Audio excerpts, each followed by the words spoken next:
Hemangbhai, banking sector વિશે આપણે વાત કરીએ, બિકોઝ અહીંયા આપણે આ સેક્ટર એટલું ચાલ્યું નથી જેટલું નિફ્ટી ચાલ્યું હતું, અને સ્ટોક સ્પેસિફિક અહીંયા પણ આપણે મુવમેન્ટ જોઈ છે.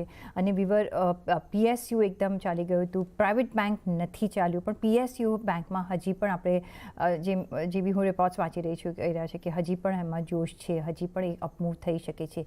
એનબીએફસીઝ પર ઘણી બધી આશા રખાઈ હતી, પણ જે રીતના આપણે જોઈ રહ્યા છીએ એનબીએફસીઝમાં જે આરબીઆઈએ હવે પગલાં લીધા છે, અને રાઇટલી સો, જે એમને પહેલાં સચેત કર્યા હતા કે અહીંયા આપણે ધ્યાન રાખવું જોઈએ, અને આઈઆઈએફએલ અને પછી આજે જેએમ ફિનાન્શિયલ પર જે પ્રતિબંધ લગાવ્યા છે, કઈ રીતના તમે એનબીએફસી એઝ અ સેક્ટર જોઈ રહ્યા છો, અને અહીંયા તમે કયા કાઉન્ટર્સ પસંદ કરશો? એનબીએફસી એઝ અ સ્પેસ જોઈએ તો થોડું ઇવેન્ટફુલ રહી છે પાછલા 2-3 મહિનામાં.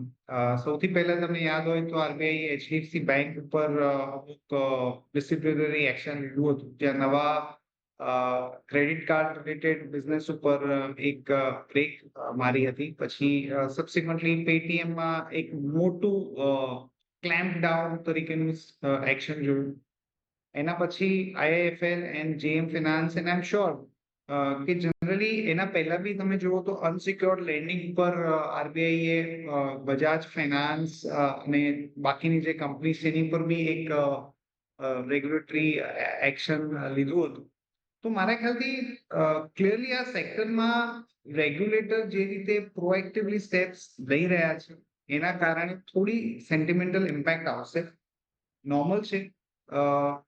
શોર્ટ ટર્મમાં બની શકે કે અમુક મની જે છે કોઈ બેંક્સમાં જાય, પીએસયુ બેંક્સમાં જાય, કે વિધિન એનબીએફસીઝ, દાખલા તરીકે આઈઆઈએફએલ ફાઇનાન્સમાં એક્શન છે તો part of the money Muthoot ફાઇનાન્સમાં જઈ શકે છે. આ એક રોટેશન બની શકે છે. ઓવરઓલ મને એવું લાગે છે કે at least for next 3 to 6 months NBFC સેક્ટરમાં ગ્રોથ જોવા નહીં મળે, કારણ કે at the end of the day પૈસા રેઝ કરવાના, એક્ટિવિટી કરવા માટેનું જે છે એ કરંટ હાલાતમાં મને થોડું ડિફિકલ્ટ લાગે છે. તો નવું એવરેજિંગ ન કરીએ. અગર કોઈ સારા સ્ટોક્સ છે આપણી પાસે, આપણે રાખી મૂકીએ, that is okay, but avoid doing averaging in NBFCs at this point. I think banking looks relatively better. એક તો અંડર પરફોર્મન્સ છે, બીજું રિલેટિવલી વેલ્યુએશન્સ ઉપર કમ્ફર્ટ છે. તો પ્રાઇવેટ સેક્ટર બેંક્સ છે, દાખલા તરીકે ICICI bank, HDFC bank, even પીએસયુમાં એસબીઆઈ, બીઓબી, આમાં મને કોઈ ઇશ્યુ લાગતો નથી. અગર આપણને પોઝિશનલ ટ્રેડ કરવું હોય કે ઇન્વેસ્ટમેન્ટ કરવું હોય, આઈ થિંક આપણે અત્યારે આ સ્ટોક્સ પર ફોકસ કરવું જોઈએ રાધર દેન બાઇંગ સમ એનબીએફસીસ. પણ એનબીએફસી એરિયામાં, એનબીએફસી માઇક્રોફિનાન્સ એરિયામાં તમને કયા કાઉન્ટર્સ અત્યારના ડેટમાં વધારે પસંદ છે?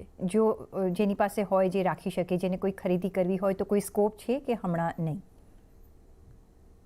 મારા ખ્યાલથી એનબીએફસીમાં જેવી રીતે મેં કહ્યું, આઈ વુડ અવોઇડ. અગર કોઈને ઇન્વેસ્ટમેન્ટ કરવું હોય ને કમ્પેરિંગ રેટ ઉપર મળે તો definitely I think Muthoot finance મને જરૂરથી થોડું રિલેટિવલી એટ્રેક્ટિવ લાગે છે.